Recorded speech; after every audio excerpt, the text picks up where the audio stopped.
Hey guys, what's going on? John here from What's Spinning here tonight to chat about this new Drake mixtape, Dark Lane demo tapes. Drake is a Toronto rapper. He's a modern rap titan. You know who he is by now. And for me, I've had just about every single imaginable feeling about Drake over the years. His early days, I honestly found myself defending more than not. I enjoyed his So Far Gone and Comeback Season mixtapes. And while not perfect, I still do enjoy his Thank Me Later debut. And not to mention, whether you like to admit it or not, Take Care is a pretty awesome album. However, ever since, man, it's been really tough. I personally thought Nothing Was the Same was criminally boring.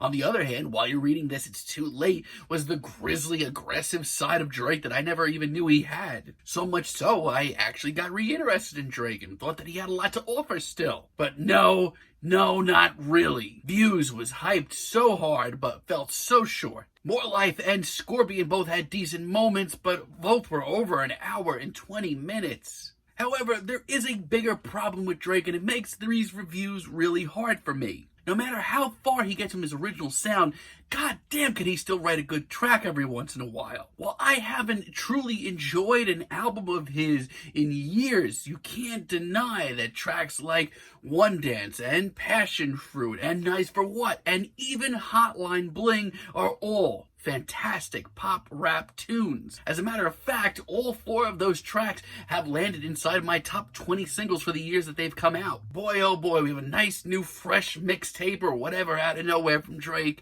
Is it good? Let's chat about it. This mixtape starts off with Deep Pockets, and you know what? This is what I'm talking about. When Drake gets his head out of his own ass, he can still write a great track. With the quality of the work and the amount of material that Drake has been putting out the last few years, it's been a release every year. This track is like everything I want to hear from him right now. I love how grisly and dark and practically lo-fi this track is. As a matter of fact, if you were into his If You're Reading This, It's Too Late album, I seriously would push you to check this out. But even outside of that, Drake sounds like an absolute killer here, and more importantly, very focused. It's sharp, it's well written, and most importantly, it's a reminder of what Drake can do. And also, shockingly, I don't hate Not You Too featuring Chris Brown of all people. I do like the very chilly beat and the very less glamorous feel to this. And yes, this is far from where Drake should be right now. But you know what? He's still showing some real emotion here. I actually love some of his vocals quite a bit. I mean, it's a little one-dimensional, but with all the trash that he's been putting out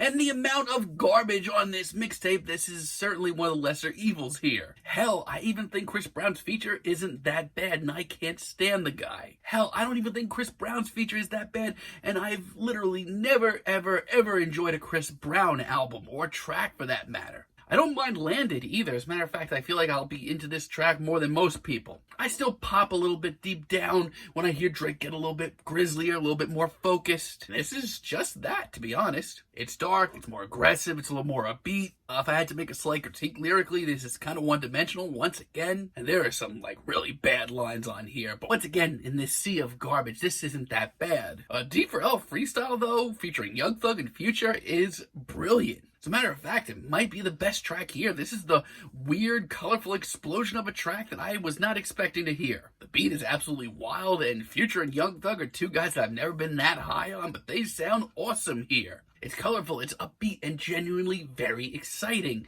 And while yes, it could have been a lot more and a lot longer, I think Pain 1993 with Playboi Carti is actually pretty great. And I was really interested to check this track out, mostly because Playboi Carti's a dude that has just only grown on me ever since a couple of years ago. I was seriously hating on him years ago, but he has grown a lot to me. And you know what? Yeah, I think this track's pretty decent. It's smooth, it's nocturnal, and I actually like the production a lot from Pierre Bourne, who is another dude that I've been a little bit too critical on sometimes. I mean, yeah, it's a little short, and it certainly could have been a lot more, but I don't mind this. Oh man, but the rest of this mixtape, for the most part, is just another unwanted, unnecessary collection of tracks from Drake. When to say when? Honestly, I thought the soul sample here was pretty classy. The rest of this track just seems way too late and seriously out of place. I don't know why Drake is going for this early 2000s R&B vibe. It's just really not very good. It's really forgettable and doesn't have any flavor to it. And let me tell you, Drake has had a history of dropping some corny lines, but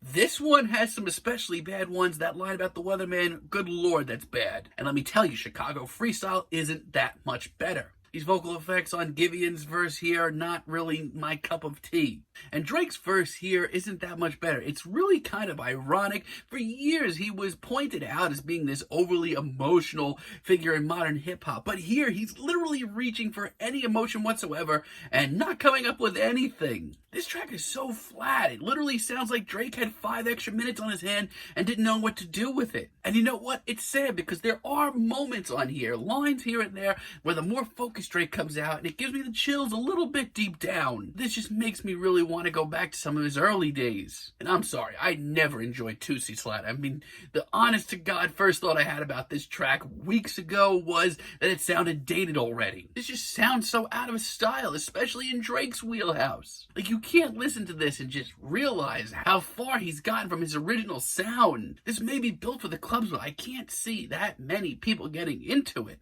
Desires featuring Future, I'll say this, it's certainly better than that other track they dropped recently. Future doesn't sound too bad, and I like the upbeat vibe here. But outside of that, I feel like I searched Drake-type beat on YouTube and found some freestyle that he did when he was half drunk and put them together. This is not very interesting. It's just a Drake track that sounds overly manufactured and has no heart. And Losses is a real letdown here because I liked the sample and I liked the beat at the intro, but then that just kind of crumbles apart and it's just more of the same bland, faceless nonsense. Literally, after listening to it many times, I can't remember a single thing about it. Drake sounds exhausted, and by this point, so am I. I really would like to enjoy Time Flies. I do like the sort of icy production here and the beat that sounds like a warped track from the Silent Hill soundtrack. That's fine and all. But I don't know, man. Drake is just shooting blanks and most importantly, rehashing things that he's been saying for years. His sung vocals are fine, but you know what? Nothing else here really moves me at all. From Florida with Love is actually a nice late in the album treat. I think this track's pretty great, actually. I think the downtrodden, gloomy vibes here actually work wonderfully. It may not be the aggressive, more focused Drake that I hoped for, but honestly, this is actually a really tragic sounding track. It stands out amongst the rest of the album and has some interesting qualities. That's all I want. Oh, but it just gets worse towards the end of the album. Demons, man, this track stinks. Demons, once again, I do kind of like the production on here. It's once again pretty dark, pretty dreary. But Drake's performance here is so uninspired, which I feel like I could say for any number of tracks here. Not only that, but neither one of his features here sound much better. And with War as a finale, I want to go deep into it, but I'm just really starting to annoy myself because I'm sounding like a broken record. I genuinely like some of the more downtrodden elements to this. But Drake sounds half asleep, and by this point, I am asleep. Another year, another Drake project that none of us really needed, but Drake felt like putting out anyway. And you want to know what's sad? I really feel like I've gotten to the point where I can't make any more excuses. In the past, I've been able to say, hey, at least that single's great. Hey, at least these couple of tracks are fine. But this time around, I have little to no excuses for Drake. There are solid moments in the production, the beats, and some moments where focused, more aggressive Drake comes out and it's pretty chilling. Hell, there are even some great features and real shards of what Drake used to be. All in all, this is bland, void of emotion, and not what any of us wanted right now. I'm feeling a decent to strong 5 on this, but let me know what you guys think down below. If you liked the video, be sure to give us a like, give us a subscribe, and let me know down below what you would like for me to chat about in the future. And until next time, have a great day, guys.